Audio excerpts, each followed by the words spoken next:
I am Mpho.Malatse, and I'll be making a video based on my current lifestyle and what I've been through in the past with living with a verbally abusive person. And one thing I want to highlight is that not in order for something to be an abuse, it doesn't always have to be physically. If it hurts you emotionally, physically, or mentally, it is an abuse. And you have to say no to it. And that's why I am making this video, so I can help somebody out there to gather up their voice and say no to abuse. Because abuse isn't something good and it will never be. So yeah, I've made a list of what I've been through and what are the characteristics of somebody who's verbally abusive, since I've lived with one for more than 5 years. And yeah, okay, story of my life. The first one is they say hurtful words to everyone. There was a point in my life, I think it was like last year, when my mom and dad had like a huge argument, and my mom like got so angry that she called like so many policemen, and it was the first time I saw armed man with AK-47, with silent killers, with all these type of blood like guns, because they thought that this person is crazy and anything is capable, and if we have to shoot, we will shoot, you know and it was all because my dad had suspicions that my mom was cheating, and he wanted to get down to the root. And you know my mom got like she got angry because of that, and they got into a verbal fight, and then that verbal fight turned into something physical, you know and then from there, like the following day, my mom like told me that you're the reason for you and your dad, for me and my dad fighting, and you know I wouldn't be in this mess if you weren't born. I don't even love you and all that. She told me that she doesn't love me and that I was a complete mistake and she regrets me. And being a child, I wasn't even a teenager by then, and being a child and your mom saying that, it hurt me badly. And my siblings were like, no, don't take her too hard, she's just angry. She's just angry by the fact that dad could accuse her of something like that. Don't mind it, she's just gonna vent out her anger on everyone. And I tried to listen to them and like, okay, I'm not gonna take it seriously, but I couldn't help it but think, my mom doesn't love me anymore, she thinks I'm a complete mistake. you know it hurt me really bad. And it was last year July when I bottled up everything, because like my siblings told me, no, if you have anything, just keep it inside, keep it inside, keep it inside. And I thought to myself, if I keep it inside, won't like I burst out one day? But being the person that I am, and I always think that elders are right, I did what they said, and I bottled it up, and I bottled it up. And with that, on July 2017, I had an argument with my mother, and with that, she it was over TV. We have, me and my siblings have different channels we want to watch, different things we want to watch. And with that, I wanted to watch like something. I wanted to watch Z World. I wanted to watch Indians, because Indians, fascinate me, and they have a very unique culture, a very, a culture that interests me. It's, something I like to be, but I'm not. And we had a big fight, and then they left the house, and it made me think, like, why am I even still living anymore? I just was like, every bad thing that happened from the time that my mom first arrested my dad in 2009, when I was 5 years old, for the same issue that my dad accused my mom of cheating. And it's actually true, my mom actually did cheat, but she didn't want to admit it, because she always thinks she's right. That's another characteristic of a verbally abusive person. They always think they're right. When somebody else tells them that they're wrong, they will want to listen, because they believe that they're the more smarter, logical, and always right person. The person who always does the thinking for everyone. Yeah. So it started actually in 2009 when when my mom first arrested my dad when I was 5 in 2009, and then it happened again in 2016 when when my mom arrested my dad for the same issue of cheating, and then my incident happened. Because all this time it traumatized me, and my mom and dad, ever since between like those years from 2009 to 2016, they were just having small little fights. And being as a kid, you don't want to see your parents have fights because it's not good for you. Because obviously when you grow up in a violent house, you're gonna be violent. And it's not what that's why they say fights shouldn't be in front of a kid, because what example are you showing them? But that's the environment I grew up in, and I decided to change that. I'm not going to be a violent person. I'm not going to be a verbally abusive person, because that's not who I want to be. Like I'm not. I don't want to be like my mom. I want to be a better person. I want to prove to myself that you you aren't going to be in the environment you put in yourself. Well, not exactly put in yourself, in the environment you grew up in. So yeah, in 2017, I decided to take all my mom's pills. Since my mom has high blood pressure, I decided to take all her pills and drink it all up, in one time. I just took, I think, 50 pills, and I just drank them down with water. And I went to go sit. I was in my PJs, and I went to go sit. And I don't know, it was less than 5 minutes. I, that's the last thing I remember. I remember falling asleep, and I don't know anything else. And I don't know, the next thing when I wake up, I'm in ICU. And approximately, I'm the youngest person in ICU, being 13 years of age and in ICU. Like, it doesn't make any sense. And my mom was there crying hysterically, and my dad was there. That was the first time I actually saw my dad cry for me.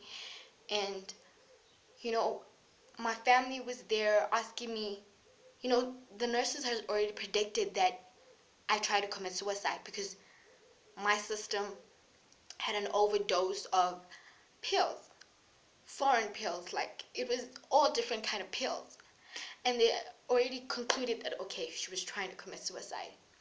And when I woke up, I just found everybody like there, the nurses there, social workers were there. And the first question that came out of the first person was my dad. It was like, why would you do this? And I didn't think of what my dad would feel like when I didn't think of him. I didn't think of like my family. I didn't think of like anyone. All I thought about was, my mom doesn't love me, and if she don't love me, then what's the reason for me to live? And with that, I couldn't answer my dad. And my mom started yelling. She was like, why did you do this? Like, how could you kill yourself? You don't have a right. You don't have that right. And I told her, I did it all because of you. All because I don't want to live this life. I don't want to see you and dad fighting no more. I don't want to see you trying to physically like hit each other. I didn't want that life anymore. And I told her, I'd rather be dead than see you guys hurt each other, take out blood out of each other, And she was like, no, but still, that, it was, I need a moment. Okay. Oh, I thought I wouldn't cry, but turns out it still hurts me. Yeah. Yeah, they say hurtful things, and those hurtful things ended up making me commit suicide. And I thank God that I'm not gone, and it makes me feel as though I have a reason to be here. And I don't know what it is, but in my perspective right now, it is to help people through anything I'm going through, because who knows, somebody out there could be going through the same thing as me. And I just want to tell them that stay strong, because girl, not everything is easy. Not everybody's gonna have the same story as you. But who knows, me and you might probably have the same story. Yeah. And yeah, you know what, I should just speak from my heart, because these things I just not, it's not working. It's just seriously not working. you know. I've seen real shit happen, you know, ever since I was 5. You know, usually people describe their childhood as the most incredible thing in their lives. And I'm just like there sitting and I'm just like, I can't say the same. Like, I literally cannot say the same. Because I grew up in a violent home. I grew up in a home where my mom and dad were constantly fighting. I was bullied by my own siblings. I was always put down. I was always told that I'm not beautiful. I was always told that I'm not good enough. I always try to fit in, and I felt as though I'm an outsider in my own family. You know, they made me feel as though I I'm ugly. I'm ugly inside and out. You know, because like my family is a really really negative family. You know, I mean, people out there. One thing I've learned in my life is that no matter how much pain you're in, never show people what the real pain you're going through. And you know, every day I keep a smile on. I share with people. I make jokes. I make people laugh. You know, I'm just that person everybody sees as a very happy person, but they don't know that deep inside, I'm dying. I'm hurting. I want somebody to tell me that everything is gonna be okay. I want somebody to tell me that I'm beautiful. I want somebody to tell me that they love me, that they appreciate me. You know, I don't want somebody to tell me that they love me and appreciate me just because they nearly lost me. So, yeah, living with a verbally abusive parent ruins you because you start to become a pretender. You start to you you have two different people living in one body. Outside in the world, you just this happy person, this person who is who's constantly happy. But at home, you isolate yourself. You don't want to be around them because you know that if you're around them, it's not gonna end well. I mean, me and my mom, like, we will never ever sit in like a whole day with each other and not fight. That's why I never just want to be around her because I know that if I sit with her, I'm gonna literally fight with her, and I don't want to do that.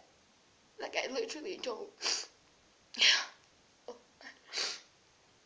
So yeah, that's that's my life in practical. I've seen I've seen gunshots. I've seen, like, you know, the worst kind, when you don't expect it as a kid, when you're young and you see your parents, you see your dad taking out a gun and your mom just saying, shoot me, shoot me. You know, and you stand right in front of them knowing that chances is that trying to protect your other parent, you might die. Or trying to stop them from fighting, you might hurt yourself. You don't know. You just don't know. Yeah, this is rough. I never realized it was this tough. So, yeah. My advice is to you is stay strong and always be happy. And you know what? Don't pretend, cause I'm done. I'm done pretending as if like my life is perfect. Pretending as if I don't get hurt when I really really do. Cause like right now, when I see somebody hurt, I feel bad and I want to help. That's why I made this video, to help people, and I hope that it did in fact help people, and I hope that there is somebody out there who can relate to my story and who's probably having the same story. And I probably hope that it had an effect on you, that stay strong. You know, if you believe in God, God will set everything straight. Like, he literally will. I went from being this person who always wanted to fit in, who would do anything just to fit in, to an extent where I started drinking alcohol. I smoked weed, and like I stopped, and I realized I'm done. Okay, I'd rather be alone than be with these people, because these people are ruining their own lives, and I'm not gonna follow the same path. I'm gonna make my life. I don't know how, but I will see a plan. So, if you have any questions about anything, if you want to know anything about me, just comment below, and I'd be more than happy to like answer. And if you know somebody who is facing the same situation, or you think might be facing the same situation, please share this video so that they know that they're not alone, and that I like that I there's a lot of other people going through the same thing as we are, okay? And that I will be making more videos on what I've been through, because this has only been the most darkest side and most traumatic side of all. So, yeah. So I would say subscribe, because this YouTube channel is all about motivation, and it's all about standing out and being strong, okay? Because that's what humans stand for. We stand for being strong, and we stand for being positive. And here's my favorite quote: be like a proton, always positive. Oh, I can't believe I'm smiling after crying. It's just like an on and off switch. I guess this is what girls go through. Girls go through. Yeah. Yeah, this is what we go through. This is what I totally go through.